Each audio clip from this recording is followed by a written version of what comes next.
I know you want pop, you want rock and roll. You want it? This year's remix Got some phonics. soul. I got pop, I got Rockin' electronic. beats. I got Your pop music with the future flow. Don't worry, even if the sky is falling down. Gonna be okay when it's not the shoot.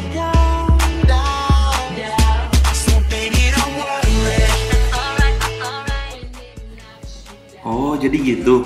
Sejak tahun 90-an tuh ekonomi Amerika disebut sebagai new economy. Soalnya ini ya, karena perubahan teknologi dan inovasi. Jadi perekonomian Amerika tuh cukup bagus ya. Tapi di tahun 2001, George Bush sebagai presiden Amerika saat itu masih mengalami ketidakpastian. Aktivitas ekonomi saat itu turun. Ketidakpercayaan terhadap perekonomian di Amerika pun meningkat. Sebagai respon terhadap ketidakpastian Amerika ini, Bank Sentral mengurangi suku bunga ya. Jadi gimana ya? Gua bingung nih sekarang. Kayaknya nanya-nanya ke temennya si Dinda sambil kongko di tempat yang bernuansa Amerika asik juga ya. Wah, bikin bingung aja nih gua coba hubungin si Dinda aja. Dia kan punya temen yang banyak mengamati ekonomi Amerika.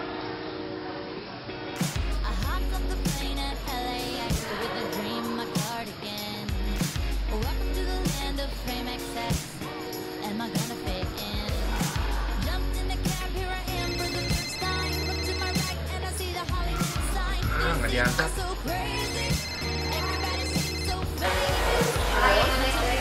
Halo, Din. Gimana lu? Gimana lu? Hah? Sini dong lu. Gua lagi di MBA. Gua barusan habis nonton ini ekonomi Amerika. Gua makin bingung sekarang jadinya. Gua kan punya banyak teman yang suka mengamati ekonomi Amerika. Cepet dong, lu ke MBA lah. Lu di mana sih, di rumah? Udah setahun lagi aja buat kan kayaknya ya. Setahun lagi sekarang, cepetan. Biar kita bisa ketemu sama teman-teman lu itu yang suka mengamati ekonomi Amerika. Cepetan dong. Ya. Awas lama.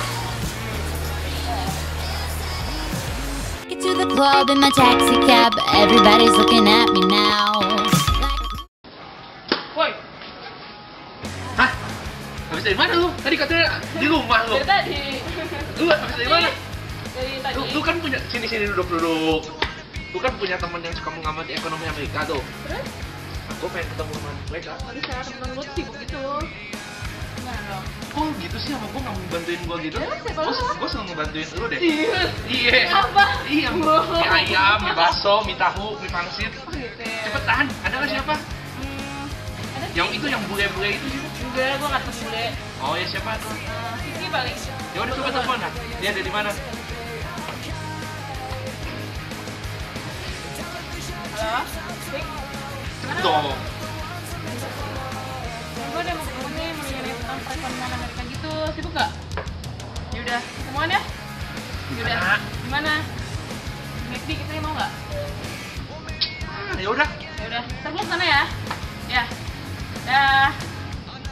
Yaudah, bisa tuh dia. Di mana? Sini. Serius? Di McD. Mac di mana? McD. Nggak tahu.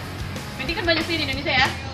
Gimana dong? Gua kira Mac di Singapura gitu atau Mac di Malaysia gitu. Di Amerika sih. Oh ya udah, kita ke Amerika ya.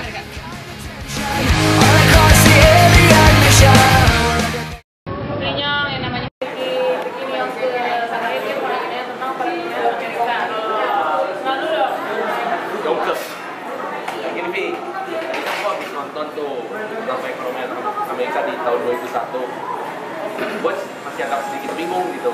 Kan di tahun 90-an itu kan zamannya new ekonomi itu kan. Jadi lagi bagus-bagusnya tuh perekonomian Amerika katanya kan. Nah, pendapatnya si Bill Clinton administration itu tentang new ekonomi itu. Jadi gini, Pak, akhir pemerintahan Presiden tahun 2001 dia melakukan perpanjangan ekonomi. Jadi disaksikan bersama Kongres di mana penggunaan uang dari defisit dari federal tersebut digunakan untuk menstimulus ekonomi. Karena difungsi untuk mengembangkan pertumbuhan ekonomi. Jadi dari rapat itu ada transformasi yang radikal, jadi penurunan dari ekonomi Amerika sedang mengalami defisit di masa transformasi itu kondisinya sudah baik. Terus ada faktor-faktor apa aja sih yang mempengaruhi perekonomian Amerika pada saat ini? Ada tiga. Pertama, perkembangan di dunia teknologi. Itu di mana penjualan mulai langsung. Jadi kebutuhan orang-orang atas teknologi itu semakin berkembang. Yang kedua, ada kebijakan organisasi. Jadi yang mana ada potensi para wirausaha itu makin berkembang luas. Jadi menambah kembali bisnis yang ada dan memulai usaha baru sebagai dampak dari perkembangan di dunia Dampaknya dari dampak inovasi ke perubahan organisasi itu. Ada juga kebijakan publik, di mana dari kebijakan pemerintahan ini, kebijakan apa saja itu berdasarkan pada kebijakan fiskal, investasi pada orang dan teknologi, di mana pada itu mengembangkan transaksi institusional yang mendukung stabilan ekonomi secara global. Nah, intinya ekonomi di Amerika itu menarik ke ekonomi global.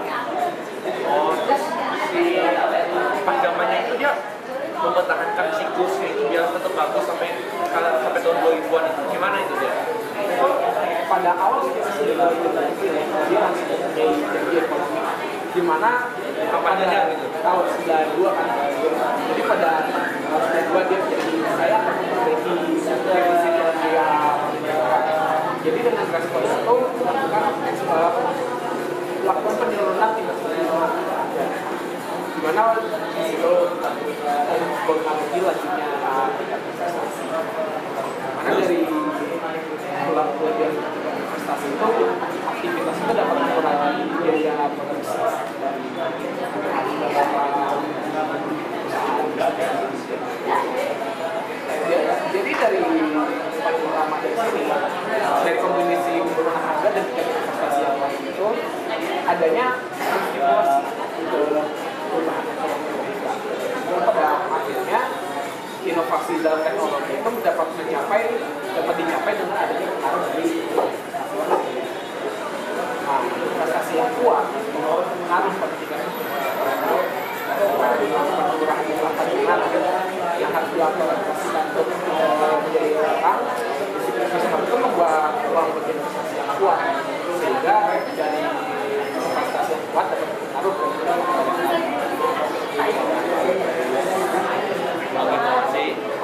organisasi dan kebijakan publik. Ya, ini ya, itu makanya pada kondisi gue jadi semakin berat ini sekarang.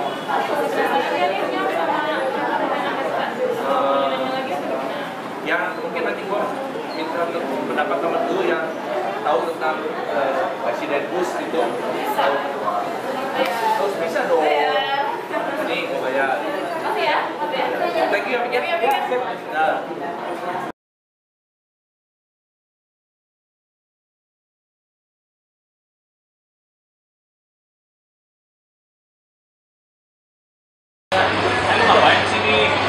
Nah, gue punya pertanyaan, gimana pendapat lu tentang ekonomi Amerika di 2021?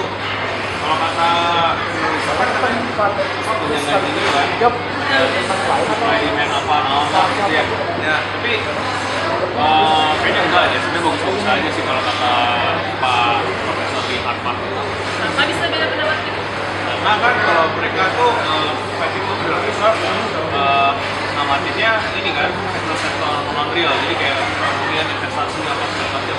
Nah, kalau si Harvard Profesor ini ngamati yang keadaan di lapangan langsung, keadaan ekonomi apa, yang sektor realnya, bisnis itu gimana gitu. Emang menurut si Profesor Harvard Business itu gimana sih pandangan dia gitu tentang perekonomian Amerika? Kalau kata dia, perekonomian Amerika itu bagus karena banyak tuh orang-orang pintar, MBA kayak kita gitu, calon-calon pengusaha. MBA coy. MBA. Nah itu kan jadi pengusaha masa baru di Cikopo, jadi entrepreneurship lagi naik katanya. Nah, entrepreneurship lagi naik. Jadi otomatis perekonomian bagus gitu kan. Nah, ketika perekonomian bagus itu ditunjang lagi, di situ teknologi lagi berkembang. Nah, segala sesuatu makin efisien kan, semua bisnis makin efisien karena teknologi semakin canggih, apa-apa jadi cepat. Internet di situ mulai ada itu. Ya, ya. Jadi sinergi antara entrepreneurship sama perkembangan teknologi ini membuat bisnis model yang baru. Di situ mulai mungkin ada bisnis gitu. Nah, melihat itu dan kedepannya teknologi semakin berkembang terus, dia optimis nih, dia bilang bagus, perekonomian bagus gitu. Oh, jadi kalau menurut si profesor karena dia mungkin dari latar belakang pendidikan MBA gitu kan? Ya, kayak kita. Nah, kayak kita gitu kan. Jadi justru dengan banyaknya mahasiswa ketika MBA gini justru akan semakin menghasilkan entrepreneur yang menghasilkan bisnis model baru, kemudian ditunjang dengan teknologi seperti internet itu justru perekonomian Amerika akan semakin baik ke depannya. Oh iya ya. Baikkah kalau gitu? Ya kan?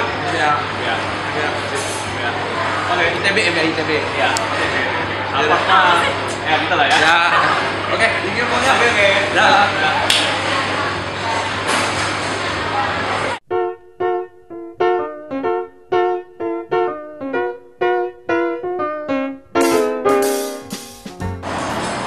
Mana si Dita? Oh, ini dia. Dit. Telepon lu gak diangkat tuh. Gua nyariin dulu dari tadi. Ini temen lu? Oh. Hai. Siapa namanya? Oh, Mandi. Yongke. Ganteng. Pokoknya sih ini ganggu banget tuh kan itu program gue. Kan gua kan pengen tahu lagi tentang Emang kepo banget anaknya. Ya, gua emang kepo ganteng biasa. Kepo sama ganteng. Kita percaya. Jadi gimana nih? Langsung aja nih. Gua nanya. Oke nih. Gua. Coba. Mak, bayarin ya tolong ya hadiah.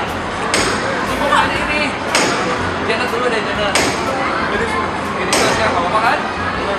Ya, mereka gua nonton ini ya tentang perekonomian di US. Nah, perekonomian di US di tahun 2001 seperti apa sih? Tahun 2001 ya. Waktu perekonomian di US bukan selesai resesi kan ya kalau nggak salah. Iya. Dia tuh pas lagi bagus-bagusnya kan 2001. Soalnya mereka lagi perkembangan teknologi dan inovasinya lagi bagus-bagusnya, terus banyak inovasi baru gitu ya. Gue udah baca satu yang menarik nih, ada artikel tentang pandangan yang beda dibanding sama analis lain nih. Yaitu dari chairman-nya Federal Reserve namanya Ferguson. Nah, siapa tadi namanya? Ferguson itu berarti dia yang bertanggung jawab saat itu terhadap kebijakan-kebijakan di Amerika. Nah, kalau dari pandangan dia, perekonomian Amerika ini sendiri. Dia tuh orang lihat perekonomian Amerika yang lagi bagus itu karena pesimis. Aneh banget, orang lagi bagus-bagusnya dia malah pesimis, bagus-bagus dan pesimis.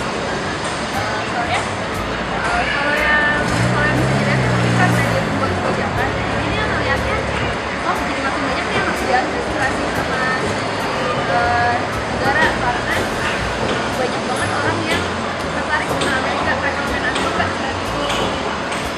Oh, terus kenapa dia pesimis? Bukannya dengan adanya investasi yang besar itu justru harusnya membuat dia tidak pesimis gitu? Nah, itu dilihatnya tuh dari sisi sebaliknya. Kalau belajar di kelas perekonomian tuh kayak ada supply and demand, belajar tentang supply and demand kan dia ada titik equilibrium tuh dimana demand sama supply-nya ketemu. Nah, terus kalau misalnya terganggu kan kestabilan negara, kestabilan ekonomi negara ikut terganggu kan. Nah, pada saat itu berarti kan demand terhadap investasi di ekonomi Amerika naik, sementara supply-nya belum tentu memenuhi. Jadi kestabilan ekonomi negara bisa terganggu. Sebenarnya kayak gitu. Jadi dia merasa, oh gue jadi lebih banyak pekerjaan yang untuk diantisipasi. Nah, terus dia punya pandangan apa lagi tentang ekonomi US saat itu? Soalnya pasti dia juga mempertimbangkan adanya risiko lain kan. Karena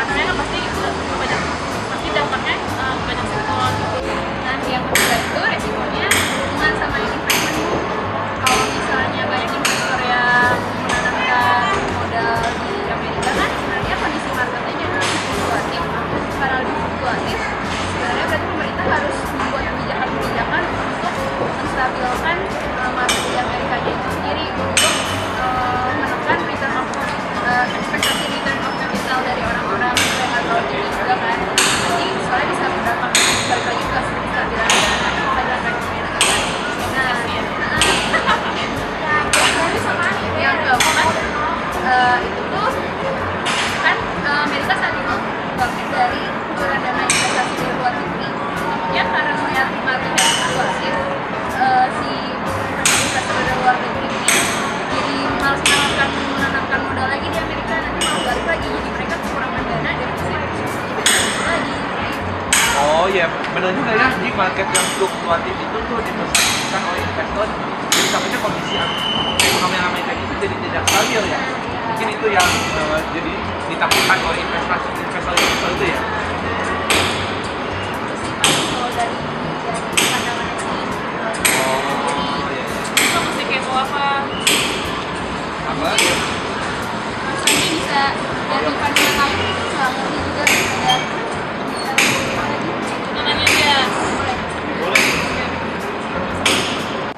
Nah, gue mau nanya Mas Andi nih sekarang nih. Tadi kan kalau gue ngedengar dari pendapat Diana tuh tentang Bank Sentralnya Amerika kan, Federal Reserve. Nah, kalau misalnya dari Presiden Amerika saat itu, siapa namanya? George Bush kan? Nah, gimana sih perekonomiannya menurut Presiden Amerika saat itu tuh? Ya, jadi begini, George W. Bush, George Walker Bush diangkat menjadi Presiden Amerika Serikat pada tahun 2001. Pada saat itu, perekonomian di Amerika Serikat itu berjalan sangat baik. Teknologinya maju, dan investor pun juga banyak menginvest di Amerika Serikat. Jadi bisa dibilang bahwa perekonomian di Amerika Serikat pada saat George Bush diangkat itu sudah cukup baik, bahkan sudah sangat baik. Nah, terus pada masa Bush itu ada kebijakan-kebijakan apa aja yang dia berikan? Iya. Kebijakan yang dia berikan selaku presiden kepada masyarakat warga negara Amerika Serikat adalah tax cut atau pemotongan pajak. Hah? Apa itu tax cut? Maksudnya gimana pemotongan pajak itu? Kayak gimana? Jadi pemotongan pajak itu adalah pemotongan pajak yang dibebankan kepada setiap warga negara Amerika Serikat. Tujuannya adalah agar masyarakat atau warga negara Amerika Serikat itu bergairah untuk melakukan spend money. Dengan adanya spend money tadi itu, maka perekonomian Amerika Serikat akan berjalan dengan bagaimana mestinya. Oh jadi menurut Bush itu dengan kebijakannya itu tuh perekonomian Amerika itu akan tetap meningkat gitu, akan tetap bagus gitu. Lebih stabil gitu. Dengan ada tax cut itu gitu. Tax cut itu menyebabkan ada spending money dari masyarakat gitu. Jadi ekonomi itu tetap bagus. Oh, jadi dari Bush itu gitu ya. itu mana? Terima kasih. Ya. Buat tapi bingung nih satu lagi nih. Oh, jadi sekarang gua ngerti ada semua pendapat dari teman-teman gue itu. Coba kepo lagi ya. Ya, jadi kan gua bingung. Jadi gua ngerti. Yang pertama kan dari pendapatnya Bill Clinton itu. Jadi kita bisa lihat perspektif dari masing-masing orang kan. Perekonomian Amerika itu seperti apa tuh tergantung dari itu lihatnya dari sudut pandang mana, betul? Nah, kalau dari Bill Clinton kan menganggap perekonomiannya itu bagus kan. Soalnya sejak tahun 70, 80 jelek. Tapi sejak dia jadi presiden di tahun 90-an itu perekonomiannya jadi bagus dengan adanya teknologi itu kan. Nah, terus kalau menurut pendapatnya itu apa profesornya Harvard Business School itu kan perekonomian Amerika tahun 2001 itu bagus. Mungkin yang jelek itu cuma jelek cuma pendapatnya dari si Federalism yang dia bilang kan, yang siapa Ferguson ya. Jadi maksudnya dia takut perekonomian Amerika itu tidak stabil ya, karena apa gitu dengan adanya gangguan akan ketidakstabilan itu jadi menyebabkan investor itu takut datang ya. Sedangkan menurut Presiden Amerika itu sendiri kan perekonomiannya bagus kan, sudah perekonomiannya bagus terus membuat kebijakan tax cut itu kan, potongan pajak itu ya betul yang menurut dia itu dengan adanya tax cut itu ekonomi akan semakin meningkat, akan semakin baik, betul? Oh ya, aku jadi ngerti gitu. Jadi kita lihat ekonomi Amerika itu dari sudut pandang sebelah mana sih? Jadi kita nggak bisa langsung menjudge ekonomi Amerika itu benar-benar baik atau benar-benar buruk. Itu aja sih kok. Ya benar nggak? Betul kalian. Jadi masih tanya teman-teman gue lagi ya, udah. Nah, nanti siapa tahu gua mau tanya tentang perekonomian Amerika di tahun-tahun ke depan gitu kan. Bisa. Nanti gua bayar lah, gua bayar. Bisa. Udah nggak usah. Nanti gua kasih boleh aja buat lu. No. Udah. Thank you ya. Ya, gua balik dulu. Sibuk. Kuliah di MBA. Dadah. Mas, belum dicukur rambutnya.